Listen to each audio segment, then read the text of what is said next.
Hi hello നമസ്കാരം. അന്നൂസ് kitchen സ്റ്റോറീസിന്റെ പുതിയ വീഡിയോയിലേക്ക് എല്ലാവർക്കും സ്വാഗതം.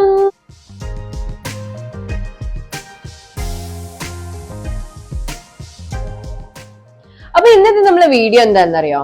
നമ്മൾ കുറെ ഹോളും ഇതൊക്കെ ചെയ്തല്ലേ. അപ്പൊ ഞാൻ വിചാരിച്ചു ഇന്നൊരു നോൺ വെജ് കുക്കിംഗ് വീഡിയോ ആണ് നമ്മളിത്. അതായത് ഇന്ന് ഞാനൊരു മട്ടൺ ഗ്രേവി ആണ് ആക്കാൻ പോകുന്നത്. അതായത് മട്ടൺ റെസിപ്പിന്റെ വീഡിയോ ആണ് ഇന്നത്തേത്. അത് കുറച്ച് നോർത്ത് ഇന്ത്യൻ സ്റ്റൈലിലുള്ള ഒരു മട്ടൺ റെസിപ്പിന്റെ വീഡിയോ ആട്ടോ. അപ്പൊ അതെങ്ങനെ ഉണ്ടാക്കാന്ന് നമുക്ക് വീഡിയോയിലേക്ക് പോകാം. കാണുമ്പോൾ തന്നെ കൊതി തോന്നുന്ന നല്ല ഡാർക്ക് ബ്രൗൺ കളറില് കുറച്ചൊരു നോർത്ത് ഇന്ത്യൻ ടച്ചിൽ ഒരു നാടൻ സ്റ്റൈലിൽ തോന്നിക്കുന്ന ഒരു അടിപൊളി സോഫ്റ്റ് മട്ടൺ ഗ്രേവിയാണ് കേട്ടോ ഇത്. നമുക്ക് ചപ്പാത്തീൻ്റെ കൂടിയും പൊറോട്ടേൻ്റെ കൂടിയും എന്തിനും പറഞ്ഞു നമ്മളെ ഗീ റൈസിൻ്റെ കൂടിയും ഇതൊന്നും അല്ലെങ്കിലും നമ്മളെ സാദാ ചോറിൻ്റെ കൂടി തിന്നാൻ പറ്റുന്ന ഒരു അടിപൊളി, അതായത് കഴിക്കാൻ പറ്റുന്ന ഒരു അടിപൊളി മട്ടൺ ഗ്രേവിയാണിത്. അപ്പം നമുക്ക് ഉണ്ടാക്കാൻ സ്റ്റാർട്ടാക്കാം. ഇവിടെ ഞാൻ 400 ഗ്രാമിലധികം മട്ടൺ എടുത്തിട്ടുണ്ട്. അതും കറി കട്ട് പീസസ് ആയിട്ടാണ് ഞാൻ എടുത്തിട്ടുള്ളത്. അത് ഞാൻ ആദ്യം കുക്കറിൽ ഇട്ടിട്ടുണ്ട്, നിങ്ങൾക്ക് കാണാൻ പറ്റും അത്. അപ്പൊ അത് മുങ്ങിക്കിടക്കാൻ പാകത്തിന് വെള്ളവും ഞാനിവിടെ ഒഴിച്ചിട്ടുണ്ട്. അധികമൊന്നും വേണ്ട കേട്ടോ. ഇത് ഞാൻ കുക്കറിൽ ഇട്ടിട്ട് ഒന്ന് ആദ്യം വേവിച്ചെടുക്കുന്നുണ്ട്. പക്ഷേ അത് ഒരു വിസിലിന് മാത്രമേ ഞാൻ വെക്കുന്നുള്ളൂ. അപ്പൊ നമുക്കിതൊന്ന് വേവിച്ചെടുക്കാം. അപ്പൊ നമ്മൾ കുക്കറിൽ മട്ടണിന്റെ ഒരു വിസില് വരുന്ന ആ ഒരു ടൈം നമുക്ക് ഇതിനു വേണ്ടുന്ന മസാലാസ് റെഡിയാക്കാം. അപ്പൊ മസാലാസ് എന്ന് പറയുമ്പോൾ എന്തൊക്കെയാണെന്ന് അറിയണ്ടേ? അതിനുവേണ്ടി ആദ്യം തന്നെ ഞാനിവിടെ ഒരു കടായി എടുത്തിട്ട് അടുപ്പത്ത് വെച്ചിട്ട് ഫ്ലെയിം ഓൺ ചെയ്ത് മീഡിയം ഫ്ലെയിമിലേക്ക് മാറ്റിയിട്ടുണ്ട്. ഇനി നമുക്ക് ആ കടായി ഒന്ന് ചൂടായി വരാൻ വെയിറ്റ് ചെയ്യാം. അപ്പൊ നമ്മൾ കടായി ചൂടായതിനു ശേഷം ഞാൻ ഇവിടെ ഒരു വലിയ ടേബിൾ സ്പൂണിന്റെ അളവിൽ നെയ്യാണ് ആഡ് ചെയ്ത് കൊടുക്കുന്നത്. അതായത് നമ്മളെ ഗീ ആണ് ഞാൻ ഇവിടെ ആഡ് ചെയ്ത് കൊടുക്കുന്നത്. അപ്പൊ ആ ഗീ ആഡ് ചെയ്തതിനു ശേഷം അതൊന്ന് മെൽറ്റ് ചെയ്ത് വരാൻ നമുക്ക് വെയിറ്റ് ചെയ്യാം. നന്നായി മെൽറ്റ് ചെയ്തതിനു ശേഷം നമുക്ക് അതിൻ്റെ അകത്തേക്ക് നമ്മളെ ഉള്ളിയാണ് ഞാൻ ഇവിടെ ആഡ് ചെയ്ത് കൊടുക്കുന്നത്. ഉള്ളി ഞാനിവിടെ ഒരു വലിയ ഉള്ളി തന്നെയാണ് എടുത്തിട്ടുള്ളത്. മീഡിയം സൈസ് അല്ല, വലിയ ഉള്ളി തന്നെയാണ് എടുത്തിട്ടുള്ളത്. അതും ചെറുങ്ങനെ കട്ട് ചെയ്തിട്ടാണ് ഞാൻ ഇവിടെ ആഡ് ചെയ്ത് കൊടുക്കുന്നത്. നിങ്ങൾക്ക് വേണ്ടിയിട്ട് നീളത്തിൽ കട്ട് ചെയ്തിട്ടും ആഡ് ചെയ്ത് കൊടുക്കാം, പക്ഷെ നേർങ്ങനെ ആയിരിക്കണം എന്ന് മാത്രം. അപ്പൊ ആഡ് ചെയ്തതിനു ശേഷം നന്നായിട്ട് നമുക്ക് ഈ ഉള്ളി ഒന്ന് വഴറ്റിയെടുക്കാം. വഴറ്റിയെടുക്കല്ല വേണ്ട, നല്ല ഡാർക്ക് ബ്രൗൺ കളർ വരുന്ന വരെ നമുക്ക് ഇതൊന്ന് വാട്ടിയെടുക്കുക വേണ്ടത്. ഈ നെയ്യിൽ തന്നെ വാട്ടിയെടുക്കണം കേട്ടോ. അപ്പൊ നമുക്കിത് നന്നായിട്ട് വാട്ടിയെടുക്കാം. ഈ ഒരു ഉള്ളി വാട്ടിയെടുക്കുന്ന സമയത്ത് നിങ്ങൾ നമ്മളെ ചാനൽ സബ്സ്ക്രൈബ് ചെയ്യേണ്ട കാണുന്നുണ്ടെങ്കിൽ ദയവ് ചെയ്ത് സബ്സ്ക്രൈബ് ചെയ്ത് ചാനൽ കാണണേ. അപ്പോഴേ നിങ്ങൾക്ക് നമ്മളെ വീഡിയോസ് എല്ലാം അപ്ഡേറ്റ് ആയിട്ട് കാണാൻ പറ്റുള്ളൂ. അപ്പം നമ്മൾ ഉള്ളി ഏകദേശം ഈ ഒരു ഗോൾഡനിഷ് ബ്രൗൺ ആയിട്ടുണ്ട്. ഇനി നല്ല കുറച്ചും കൂടി ഒരു 2 മിനിറ്റും കൂടിയേ വേണ്ടൂ ഒരു നല്ല ബ്രൗൺ ആകാൻ വേണ്ടിയിട്ട്. അപ്പോൾ ബ്രൗൺ ആയതിനു ശേഷം ഫ്ലെയിം മീഡിയം ഫ്ലെയിമിൽ തന്നെ കേട്ടോ ഇപ്പോൾ ഉള്ളത്. ഫ്ലെയിം ഹൈ ഫ്ലെയിമിൽ വെച്ചിട്ടില്ല ഞാൻ. ഇനി നമുക്കിതൊരു സ്പൂൺ കൊണ്ട് എടുത്തിട്ട് മാറ്റി വെക്കാം, ഒരു പ്ലേറ്റിലേക്ക് മാറ്റി വെക്കാം. നോൺ സ്റ്റിക് പാത്രങ്ങളിൽ സ്പൂൺ യൂസ് ചെയ്യുമ്പോൾ ശ്രദ്ധിക്കണം കേട്ടോ, കള വരാണ്ട് നോക്കണേ. അപ്പൊ സ്പൂൺ കൊണ്ട് മാറ്റി വെച്ച് ആ ടൈം തന്നെ നമ്മള് മട്ടൺ ഇവിടെ റെഡി ആയിട്ട് വന്നിട്ടുണ്ട്. അതായത് വിസില് വന്നിട്ട് ഞാൻ ഫ്ലെയിം ഓഫ് ചെയ്തു. എന്നിട്ട് ഇതാ മൂടി ഓപ്പൺ ചെയ്ത് നോക്കുമ്പോഴേക്കും നമ്മളെ മട്ടൺ ഇവിടെ വെന്ത് വന്നിട്ടുണ്ട്. ഇനി അടുത്ത സ്റ്റെപ്പ് എന്ന് പറഞ്ഞാൽ ഒരു മസാല റെഡിയാക്കാൻ വേണ്ടിയിട്ട്, ഒരു ഗ്രേവിക്കുള്ള ഒരു മസാല റെഡിയാക്കാൻ വേണ്ടിയിട്ട് നമ്മളിപ്പോൾ ഫ്ലെയിം ഓഫ് ചെയ്തിട്ടില്ല. നമ്മളെ കടായിന്റെ സെയിം അതേ കടായിൽ തന്നെയാണ് ഞാൻ ഈ മസാല പ്രിപ്പയർ ചെയ്യാൻ പോകുന്നത്. അപ്പൊ ഉള്ളി വാട്ടിയ ആ ഒരു ഗീ അതിൻ്റെ അകത്ത് തന്നെ ഉള്ളതുകൊണ്ട് ഞാൻ വേറെ എക്സ്ട്രാ ഗീയോ ഓയിലോ ഒന്നും ആഡ് ചെയ്യുന്നില്ല. അപ്പൊ ആദ്യം തന്നെ ഞാൻ ഇവിടെ ഒരു ബേ ലീഫാണ് ആഡ് ചെയ്ത് കൊടുക്കുന്നത്, നിങ്ങൾക്ക് കാണാൻ പറ്റും. ഒരു ഉണങ്ങിയ കബോക്കി ഞാൻ ഇതിൻ്റെ അകത്തേക്ക് ആഡ് ചെയ്ത് കൊടുത്തിട്ടുണ്ട്. ആക്ച്വലി നമ്മളെ ബിരിയാണി മസാലകളില്ലേ, അതാണ് ഞാനിവിടെ ആഡ് ചെയ്യുന്നത് ഓരോന്നോരോന്നായിട്ട്. അപ്പൊ അതിന്റെ കൂടെ തന്നെ ഞാനിവിടെ പെരുംജീരകം കൂടി ആഡ് ചെയ്ത് കൊടുത്തിട്ടുണ്ട്. 1 ടീസ്പൂണിന്റെ അളവിലാണ് കേട്ടോ ഞാൻ പെരുംജീരകം എടുത്തിട്ടുള്ളത്. അതിന്റെ കൂടെ തന്നെ നമുക്ക് 2 3 ഗ്രാമ്പും കൂടി ആഡ് ചെയ്ത് കൊടുക്കാം. അതിന്റെ കൂടെ തന്നെ നമുക്ക് ഏലക്കയും കൂടി ആഡ് ചെയ്ത് കൊടുക്കാം. ഏലക്ക അധികം വേണ്ട കേട്ടോ, 2 എണ്ണം മാത്രം എടുത്താൽ മതി. അപ്പൊ ഏലക്ക ആഡ് ചെയ്തതിനു ശേഷം അതിന്റെ കൂടെ തന്നെ 1 സ്റ്റാർ മുഴുവനായിട്ട് നമുക്ക് ആഡ് ചെയ്ത് കൊടുക്കാം. ഇനി 1 ടീസ്പൂണിന്റെ അളവില് സാദാ ജീരകം കൂടി ഞാനിവിടെ ആഡ് ചെയ്ത് കൊടുത്തിട്ടുണ്ട്, നിങ്ങൾക്ക് കാണാൻ പറ്റും. ഇനി 1 ടീസ്പൂണിന്റെ അളവിൽ കുരുമുളകാണ് ഞാനിവിടെ ആഡ് ചെയ്ത് കൊടുക്കുന്നത്. ഇനി ഞാൻ ഇതിൻ്റെ അകത്തേക്ക് 1 കായ്മുളകാണ് ആഡ് ചെയ്ത് കൊടുക്കുന്നത്. നിങ്ങൾക്ക് ഇത് ഒന്നിൽ കൂടുതൽ എടുക്കാം. പിന്നെ 2 തണ്ടിന്റെ അളവിൽ കരിയപ്പിലയും ഞാൻ ഇതിൻ്റെ അകത്തേക്ക് ആഡ് ചെയ്ത് കൊടുക്കുന്നുണ്ട്. എരു ജാസ്തി ആവാൻ വേണ്ടി കായ്മുളക് കൂടുതൽ എടുക്കാം കേട്ടോ നിങ്ങൾക്ക്. ഇനി അടുത്തതായിട്ട് ഞാൻ ഇഞ്ചിയും വെളുത്തുള്ളിയാണ് ആഡ് ചെയ്ത് കൊടുക്കുന്നത്. ഇഞ്ചി ഒരു ചെറിയ കഷ്ണം മാത്രമേ ഞാൻ എടുത്തിട്ടുള്ളൂ, പക്ഷേ ഒരു വെളുത്തുള്ളി, ഒരു മീഡിയം സൈസ് വെളുത്തുള്ളി മുഴുവനും ഞാൻ എടുത്തിട്ടുണ്ട്, നിങ്ങൾക്ക് കാണാൻ പറ്റും. അപ്പം ഞാൻ ആഡ് ചെയ്ത സ്പൈസസ് മുഴുവൻ നിങ്ങൾ കണ്ടല്ലോ. അപ്പോൾ ഇത്രയും സ്പൈസസ് ഞാൻ ആഡ് ചെയ്തിട്ടുണ്ട്. ഫ്ലെയിം ഇപ്പോൾ ലോ ഫ്ലെയിമിലാണ് ഞാൻ വെച്ചിട്ടുള്ളത് കേട്ടോ, മീഡിയം ഫ്ലെയിമിൽ വരെ ആക്കിയിട്ടില്ല. ഇനി നമുക്ക് ഫ്ലെയിം മീഡിയം ഫ്ലെയിമിലേക്ക് ആക്കിയതിന് ശേഷം ഇതെല്ലാം ഒന്ന് വാട്ടിയെടുക്കാം, അതായത് വഴറ്റിയെടുക്കാം. ഈ സ്പൈസസ് നന്നായി ഒന്ന് വഴറ്റിയെടുത്തതിന് ശേഷം ഞാൻ ഇതിൻ്റെ അകത്തേക്ക് 2 സാധനം കൂടി ആഡ് ചെയ്ത് കൊടുക്കുക ചെയ്യുന്നത്. വേറെ ഒന്നുമല്ല, ഒരു ഉള്ളീൻ്റെ മീഡിയം സൈസ് ഉള്ളീൻ്റെ ഹാഫും അതുപോലെ ഒരു തക്കാളി, ചെറിയ തക്കാളിയും കൂടി ഞാൻ ഇതിനകത്തേക്ക് ആഡ് ചെയ്ത് കൊടുക്കുക ചെയ്യുന്നത്. ഇനി ഇതും കൂടി ആഡ് ചെയ്തതിന് ശേഷം നന്നായിട്ട് നമുക്കിതൊന്ന് വഴറ്റിയെടുക്കാം. ഒരു കാര്യം ഒന്നുകൂടി ഓർമ്മിപ്പിക്കുകയാണേ, അതായത് നമ്മളെ ചാനൽ സബ്സ്ക്രൈബ് ചെയ്യേണ്ട കാണുന്നുണ്ടെങ്കിൽ സബ്സ്ക്രൈബ് ചെയ്തിട്ട് കാണണേ, അപ്പോഴേ നിങ്ങൾക്ക് നമ്മളെ വീഡിയോസ് എല്ലാം അപ്ഡേറ്റ് ആയിട്ട് കാണാൻ പറ്റുള്ളൂ. അപ്പം നമ്മൾ സ്പൈസസ് ഞാനിവിടെ നന്നായി വഴറ്റിയെടുത്തിട്ടുണ്ട്. ഇനി നമുക്ക് എന്താ വേണ്ടതെന്ന് വെച്ചാൽ ഈ സ്പൈസസ് ഒരു മിക്സീൻ്റെ ജാറിലേക്ക് ആഡ് ചെയ്ത് കൊടുക്കുക. ആഡ് ചെയ്തതിന് ശേഷം നമുക്കിതൊന്ന് അരച്ചെടുക്കാം. വെള്ളമൊന്നും ചേർക്കാണ്ട് ഒന്ന് നൈസായിട്ട്, അതായത് സ്മൂത്തായിട്ടൊന്നും അരച്ചെടുക്കണ്ട, ഒന്ന് നൈസായിട്ട് മാത്രം അരച്ചെടുക്കാം.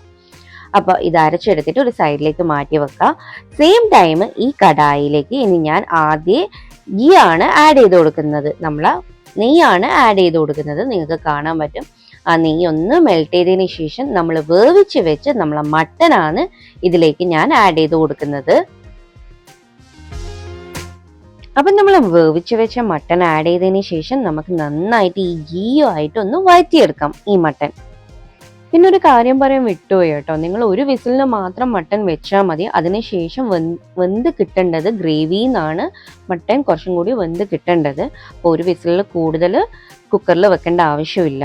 അപ്പം നന്നായി വഴറ്റിയതിന് ശേഷം 2 ടേബിൾ സ്പൂണിൻ്റെ അളവിൽ മുളക് പൊടിയാണ് ഞാനിവിടെ ആഡ് ചെയ്ത് കൊടുത്തിട്ടുള്ളത്. 1 ടീസ്പൂണിൻ്റെ 1/4 ടീസ്പൂണിൻ്റെ അളവിൽ മഞ്ഞൾ പൊടിയും ഞാനിവിടെ ആഡ് ചെയ്തിട്ടുണ്ട്. അതിൻ്റെ കൂടെ തന്നെ 1 ടേബിൾ സ്പൂണിൻ്റെ അളവിൽ മല്ലിപ്പൊടിയും ഞാനിവിടെ ആഡ് ചെയ്ത് കൊടുത്തിട്ടുണ്ട്. അതിൻ്റെ കൂടെ തന്നെ നിങ്ങൾക്ക് ഒന്നിക്ക് മീറ്റ് മസാല ആഡ് ചെയ്ത് കൊടുക്കുക, അതല്ലെങ്കിൽ മട്ടൻ മസാല ഇതിൻ്റെ അകത്തേക്ക് ആഡ് ചെയ്ത് കൊടുക്കുക. ഞാനിവിടെ മട്ടൻ മസാലയാണ് എടുത്തിട്ടുള്ളത്, അതായത് 2 ടീസ്പൂണിൻ്റെ അളവിലാണ് ഞാൻ മട്ടൻ മസാല ഇതിൻ്റെ അകത്തേക്ക് ആഡ് ചെയ്ത് കൊടുത്തിട്ടുള്ളത്. ഈ മസാലാസ് ഒക്കെ ആഡ് ചെയ്തതിന് ശേഷം നന്നായിട്ടൊന്ന് മിക്സ് ചെയ്തെടുക്കാം നമുക്കൊരു സ്പാച്ചില വെച്ചിട്ട്. അപ്പൊ നന്നായി മിക്സ് ചെയ്തെടുത്തതിന് ശേഷം ഇനി ഇതിൻ്റെ അകത്തേക്ക് നമ്മൾ നേരത്തെ വാട്ടി വെച്ച ഉള്ളിയാണ് ഞാൻ ആഡ് ചെയ്ത് കൊടുക്കുന്നത്. നല്ല ക്രിസ്പി ആയിട്ടുള്ള ഉള്ളി കൈ കൊണ്ടൊന്ന് പൊടിച്ചിട്ടാണ് ഞാൻ ഇതിൻ്റെ അകത്തേക്ക് ആഡ് ചെയ്ത് കൊടുക്കുന്നത്, നിങ്ങൾക്ക് കാണാൻ പറ്റും. അപ്പൊ ആഡ് ചെയ്തതിന് ശേഷം നന്നായിട്ട് ഇനി ഒരു സ്പാച്ചില വെച്ചിട്ട് നന്നായിട്ട് മിക്സ് ചെയ്തെടുക്കണം കേട്ടോ, നല്ലതുപോലെ മിക്സ് ചെയ്തെടുക്കണം. എന്നിട്ട് ഈ ഒരു ടൈമാണ് ഞാൻ ഇവിടെ എൻ്റെ അളവിനുള്ള ഉപ്പ് ഇതിൻ്റെ അകത്തേക്ക് ആഡ് ചെയ്ത് കൊടുക്കുന്നത്. ഞാൻ കുക്കറിൽ വെക്കുന്ന ടൈം ഉപ്പോ മഞ്ഞളോ മുളകോ ഒന്നും ആഡ് ചെയ്യാണ്ട് പ്ലെയിൻ മട്ടൺ മാത്രമേ വേവിച്ചെടുത്തിട്ടുള്ളൂ. അപ്പൊ ഈ ഒരു ടൈമാണ് ഞാൻ ഉപ്പ് ആഡ് ചെയ്ത് കൊടുത്തിട്ടുള്ളത്. എൻ്റെ പാകത്തിനുള്ള, നിങ്ങൾക്ക് നിങ്ങളുടെ പാകത്തിനുള്ള ഉപ്പ് ആഡ് ചെയ്ത് കൊടുത്തിട്ട് ഒന്ന് മിക്സ് ചെയ്തെടുക്കാം. മിക്സ് ചെയ്തതിന് ശേഷം ഞാൻ ഇനി ഇതിൻ്റെ അകത്തേക്ക് നമ്മൾ നേരത്തെ മിക്സിയിൽ അരച്ച് വെച്ചിട്ടുണ്ടായിരുന്നില്ലേ സൈഡിലേക്ക്, ആ മസാല ഇതിൻ്റെ അകത്തേക്ക് ആഡ് ചെയ്ത് കൊടുക്കുക ചെയ്യുന്നത്. വെള്ളമൊന്നും ഇല്ലാണ്ട് അരച്ചെടുത്ത് ആ മസാലയാണ് ഇതിൻ്റെ അകത്തേക്ക് ആഡ് ചെയ്ത് കൊടുത്തിട്ടുള്ളത്, നിങ്ങൾക്ക് കാണാൻ പറ്റും. മസാല ആഡ് ചെയ്തതിന് ശേഷം നമ്മൾ ആ ജാറിലേക്ക് ഒരു 3-4 ടേബിൾ സ്പൂണിൻ്റെ അളവിൽ വെള്ളം എടുത്തിട്ട് ആ ജാറിലുണ്ടായ ആ മസാലേന്റെ പറ്റൽ കൂടി ഇതിൻ്റെ അകത്തേക്ക് ആഡ് ചെയ്ത് കൊടുക്കുക ചെയ്യുന്നത്, നിങ്ങൾക്ക് കാണാൻ പറ്റും. അത് ആഡ് ചെയ്തതിന് ശേഷം നമുക്കിത് ഇനി ഒരു സ്പാച്ചില വെച്ചിട്ട് നന്നായിട്ട് മിക്സ് ചെയ്തെടുക്കുക ചെയ്യുന്നത് ഞാൻ. അപ്പൊ നന്നായി മിക്സ് ചെയ്തതിന് ശേഷം ഇനി ഇതിൻ്റെ അകത്തേക്ക് വെള്ളമാണ് ആഡ് ചെയ്ത് കൊടുക്കേണ്ടത്. ഞാൻ ഇവിടെ എടുത്തിട്ടുള്ള വെള്ളം നമ്മൾ നേരത്തെ മട്ടൻ വേവിച്ച ആ സെയിം വെള്ളം തന്നെയാട്ടോ ഇതിൻ്റെ അകത്തേക്ക് ആഡ് ചെയ്ത് കൊടുത്തിട്ടുള്ളത്, നിങ്ങൾക്ക് കാണാൻ പറ്റും. ആ മുഴുവൻ വെള്ളവും ഞാൻ ഇതിൻ്റെ അകത്തേക്ക് ആഡ് ചെയ്ത് കൊടുത്തിട്ടുണ്ട്. ഇനി നന്നായിട്ട് മിക്സ് ചെയ്തിട്ട് ഇനി നമുക്കിതൊരു മൂടീനെ കൊണ്ട് മൂടി വെക്കാം. എന്നിട്ട് ഒരു 10 മിനിറ്റ് മുതൽ 15 മിനിറ്റ് വരെ നമുക്കിതൊന്ന് മൂടി വെച്ചിട്ട് ചൂടാക്കിയെടുക്കാം. മീഡിയം ഫ്ലെയിമിലാട്ടോ ഫ്ലെയിം വേണ്ടത്. ഈ മൂടി വെച്ച ടൈമിൽ നമ്മൾ ഫ്ലെയിം മീഡിയം ഫ്ലെയിമിൽ തന്നെ ആട്ടോ ഉണ്ടാണ്ട്. ഞാനിപ്പോൾ ഒരു 10 മിനിറ്റിന് ശേഷം മൂടി ഓപ്പൺ ചെയ്തിട്ട് ഒന്നുകൂടി സ്പാച്ചുലിനെ കൊണ്ട് മിക്സ് ചെയ്ത് കൊടുത്തതിന് ശേഷം വീണ്ടും ഞാനൊരു 10 മിനിറ്റ് മൂടി വെക്കുക ചെയ്യുന്നത്. ഞാൻ ആദ്യം തന്നെ 15 മിനിറ്റ് കണ്ടിന്യൂസ് ആയിട്ട് മൂടി വെച്ചിട്ടില്ല. ഇനി ഒരു 10 മിനിറ്റിന് ശേഷം നമുക്ക് മൂടി ഓപ്പൺ ചെയ്യാം. മീഡിയം ഫ്ലെയിമിൽ തന്നെ ആട്ടോ ഫ്ലെയിം വേണ്ടത്, മറന്നു പോകരുത്. ഫ്ലെയിം കൂട്ടി വെക്കരുത്. ഈ ഒരു ടൈം അടിക്ക് പിടിക്കാനുള്ള ചാൻസസ് കൂടും ആ ഒരു ടൈം കേട്ടോ. അപ്പം നമ്മൾ 10 മിനിറ്റിന് ശേഷം ഞാനിവിടെ മൂടി ഓപ്പൺ ചെയ്തിട്ട് ഒരു സ്പാച്ചുലേനെ കൊണ്ട് മിക്സ് ചെയ്ത് കൊടുക്കുക ചെയ്യുന്നത്. മിക്സ് ചെയ്തതിന് ശേഷം ഞാനിനി ഈ ഗ്രേവീന, അതായത് നമ്മളെ ഫ്ലെയിം ഇപ്പോൾ മീഡിയം ഫ്ലെയിമിലല്ലേ ഉള്ളത്, ഇനി ഈ ഫ്ലെയിം ഞാൻ ഹൈ ഫ്ലെയിമിലേക്ക് മാറ്റി വെക്കാൻ പോവുകയാണ്. കാരണം ഈ ഒരു ടൈമാണ് മൂടി ഓപ്പൺ ചെയ്തതിന് ശേഷം നമ്മൾ ഫ്ലെയിം ഹൈ ഫ്ലെയിമിലേക്ക് മാറ്റി വെച്ചിട്ട് ഗ്രേവീനെ തിക്ക് ചെയ്തെടുക്കുക. അതായത് ഈ വെള്ളം പോലെയുള്ള ഗ്രേവീനെ കുറച്ച് തിക്കാക്കിയിട്ട് കൊണ്ടുവരേണ്ട ഒരു ടൈം ഇതാണ്.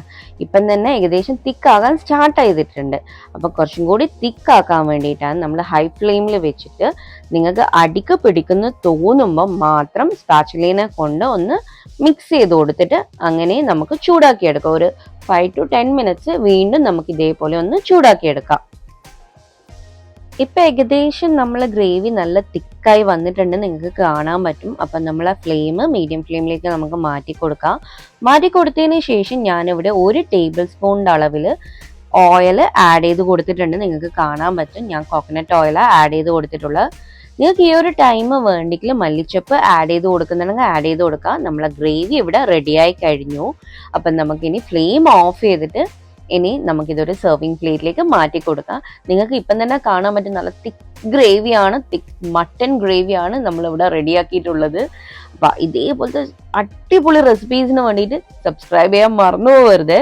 നല്ല അടിപൊളി മട്ടൺ ഗ്രേവി നല്ല ചപ്പാത്തിൻ്റെ കൂടെയോ ചോറിൻ്റെ കൂടെയോ കഴിക്കാൻ വേണ്ടി ഇവിടെ റെഡി ആയി കഴിഞ്ഞു.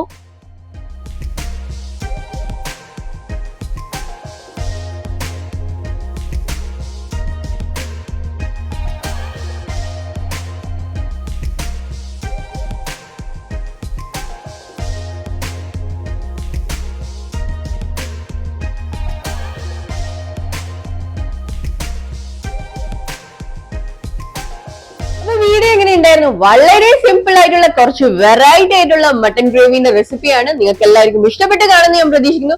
പിന്നെ അടിപൊളിയല്ലേ? അപ്പൊ ഈ വീഡിയോ ഇഷ്ടമായിട്ടുണ്ടെങ്കിൽ എപ്പം പറയുന്ന പോലെ ലൈക്ക് ചെയ്യാൻ മറന്നു പോകരുത്.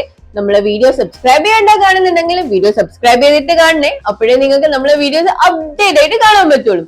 അപ്പൊ വീണ്ടും നല്ല നല്ല റെസിപ്പി വീഡിയോസ് ആയിട്ട് ഇതേപോലെ കാണാൻ വേണ്ടിയിട്ട് അടുത്ത വീഡിയോ വരെ വെയിറ്റ് ചെയ്യും. ലൈക്ക് ചെയ്യുക, ഷെയർ ചെയ്യുക, കമന്റ് ചെയ്യുക എങ്ങനെയുണ്ടായിരുന്നു എന്ന്. അപ്പൊ വീണ്ടും ഒരു നല്ല വീഡിയോ ആയിട്ട് ഉടനെ തന്നെ കാണുന്നവരെ ടാറ്റാ ബൈ ബൈ.